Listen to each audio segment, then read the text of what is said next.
The forward roll thrust is one of the primary thrusts you will use when contacting and adjusting the carpal area.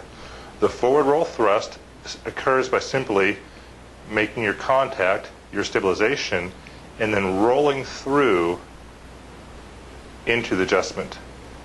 Here's the lunate adjustment. This is Dr. Robert Fennell with Chiropractic, Hand and Foot Clinics of America. Thanks again for tuning in to Bone Meister News, and I would really appreciate it if you visit my Facebook page for Dr. Robert Fennell and like that page when you visit, and you'll receive periodic tips and strategies that I post right there on Facebook.